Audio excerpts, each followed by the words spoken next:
शुरुआत कपिल श्रीवास्तव जी मैं आपसे करना चाहूंगा। सबसे पहला विवाद हुआ रामचरितमानस को लेकर, क्या क्या नहीं कहा गया और क्या क्या नहीं किया गया। रामचरितमानस की प्रतियां तक जलाने की कोशिश हुई। दो समुदायों में वैमनस्य फैलाने के आरोप में स्वामी प्रसाद मौर्य पे एफआईआर भी है। क्या आपको रिस्पॉन्सिबल नहीं लगा कि आपकी पार्टी कम से कम इस विवाद में न उलझे, बल्कि आपके अध्यक्ष ने तो मौन समर्थन किया, स्वामी प्रसाद मौर्य को प्रमोशन देकर महासचिव बना दिया। दीपक भाई, सबसे पहली चीज तो हम ये कह दें कि समाजवादी पार्टी का पक्ष मैंने भी पहले भी आपके सामने इस चीजों पे रखा है और मैंने स्पष्ट कहा है कि समाजवादी पार्टी एक राजनीतिक दल है जो नागरिक सिद्धांतों की बात करती है, नागरिक संहिता की बात करती है, नागरिकों के अधिकार और कर्तव्य की बात करती है और इस देश में इंफ्रास्ट्रक्चर से जुड़े जो मानव गरिमा के लिए आवश्यक मूलभूत हम उनकी बात करते हैं। क्या ये विवाद गैर जरूरी नहीं था? मतलब न खाता ना वही, जो स्वामी प्रसाद मौर्य कहे वही सही, और उनकी लाइन को आपके अध्यक्ष ने भी मौन सहमति दे दी। अब विकास, इंफ्रास्ट्रक्चर, ये बातें नहीं करी है क्योंकि हाल ही में आप पर जो तमका लगा है वो रामचरितमानस के विरोध का है और उनके समर्थकों द्वारा उसकी प्रतियां जलाने का और विरोध, उनके पक्ष में विरोध करने का कि रामचरितमानस को ग्रंथ में चौपाइयां बदल दीजिए। न खाता न बही, देश का संविधान जो कहे बस वही सही। और देश का संविधान इस बात को कहता है कि रामचरितमानस में गलत चौपाइयां हैं। बताइए, संविधान में कहां लिखा है जो स्वामी प्रसाद मौर्य को एकाएक ज्ञान आ गया है? और कुछ भी कहना हो पहले कह लीजिए, फिर हमको कम से कम 2 लाइन तो कहने दीजिए दीपक। कहिए। मैं ये कह रहा हूं कि अनावश्यक बातें ना करें ना, बड़ी बड़ी बातें करते इस प्रोग्राम में टाइम कम होता है। अनावश्यक बात सुन लीजिए, मैं मेरिट की डिबेट चाहता हूं, मेरिट पे ही अपने न्यायालय में भी पक्ष रखता हूं। मुझे सुसंगत तथ्य और असंगत तथ्य पता है। मैं इसलिए कह रहा हूं कि न खाता न बही, संविधान जो कहे सिर्फ वही सही। और संविधान कहता है कि अनुच्छेद 25, इस देश में धर्म को मानने की आजादी है, उसको एक्सरसाइज करने की आजादी है। उस धर्म का अनुयायी अगर अपने धर्म के किसी भी चीज से संतुष्ट नहीं है तो वो अपने लोगों के बीच में, यानी आम जनमानस और देश के लोगों के बीच में वो अपनी बात उठा सकता है। ये कहीं नहीं लिखा। सनातन धर्म इतना बड़ा कहता है, बोलने की आजादी है, पर संविधान ने ये साफ साफ कहा है जिससे दो समाजों के बीच वैमनस्य न हो। ये बात लिखी है संविधान में। कपिल जी, संविधान के नाम पर प्लीज कुछ भी मत कहिए। ना, सुन तो लीजिए। अभिव्यक्ति की आजादी आप स्वयं कह रहे हैं जी, पैरिटी की आजादी आप स्वयं कह रहे हैं, लेकिन आपकी अभिव्यक्ति की आजादी तभी है जब दो समाजों के बीच झगड़ा ना हो जाए। ये तीनों आजादियां आपने स्वयं कही। मैं इस बात को कह रहा हूं कि पार्टी हमारी किसी धर्म के विश्लेषण के लिए नहीं बैठती है, नागरिकों के अधिकार और कर्तव्यों पर बैठती है। यह व्यक्तिगत अधिकार है किसी धर्म को मानना, और उसके अनुयायी के द्वारा अगर कोई प्रश्न खड़ा किया जाता है तो सनातन परंपरा के तहत शास्त्रार्थ को जगह दी गई है। अब मैं दूसरी बात कहता हूं, ऐसा नहीं है कि कुरान पे बातें नहीं आई हैं। उस समय भी समाजवादी पार्टी ने साफ कह दिया था, हम कोई धर्म को जानने वाले लोग नहीं हैं, हम इस देश के नागरिक सिद्धांतों और अधिकारों को जानने वाले हैं। जब आपको याद होना चाहिए तो रामचरितमानस की चौपाइयों को तो आप जान गए एकदम से, और आपने स्वामी प्रसाद मौर्य का पक्ष ले लिया।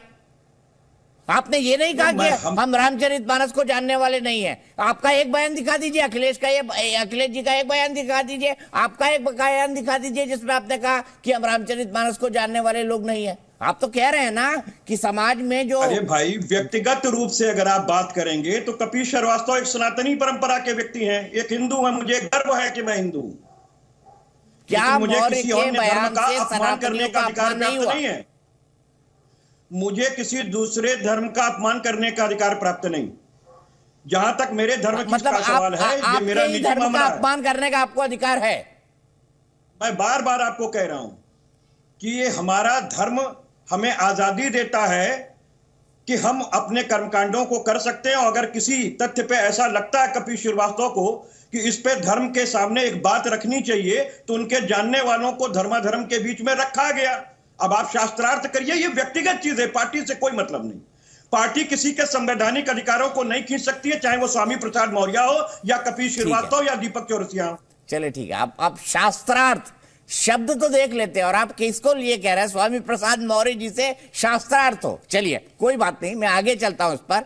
राजू दास जी से पूछता हूं। राजू दास जी, उन्होंने आतंकी कह दिया, उन्होंने लगातार देश की रहनुमाई किए हैं दीपक भाई। अच्छी बात है, मेरी तरफ से शुभकामनाएं और बधाइयां उनको, और रहनुमाई करे और आगे ले जाए, वो राज्य को ले जाए, देश को ले जाए, कोई दिक्कत नहीं मुझे।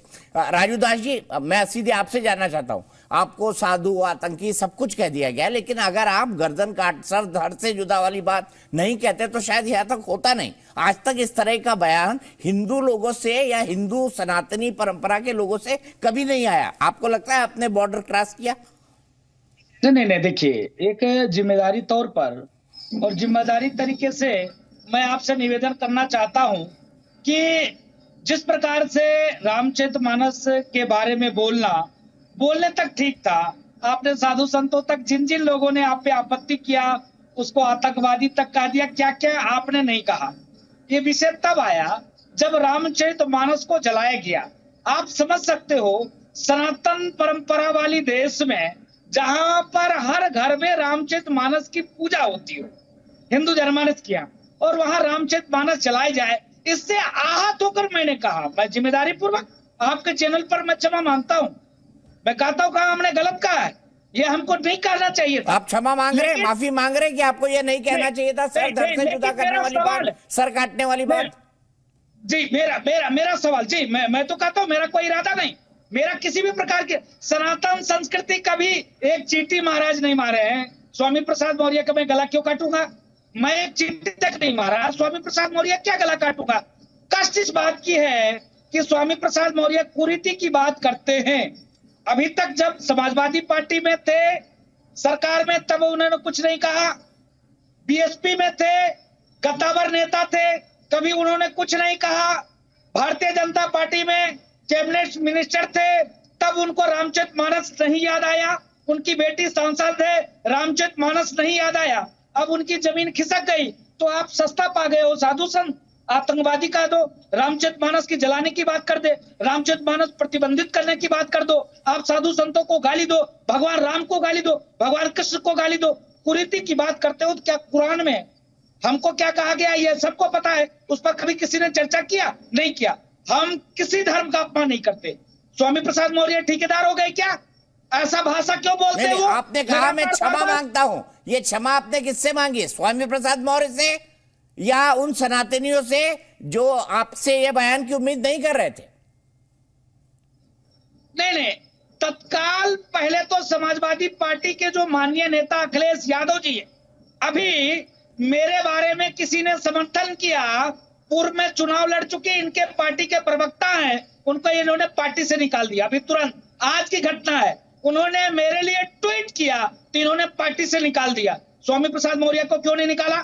स्वामी प्रसाद मौर्य की योग क्यों नहीं कहा कि आपको किसने अधिकार दिया सनातन धर्म संस्कृति के बारे में बोलने के लिए?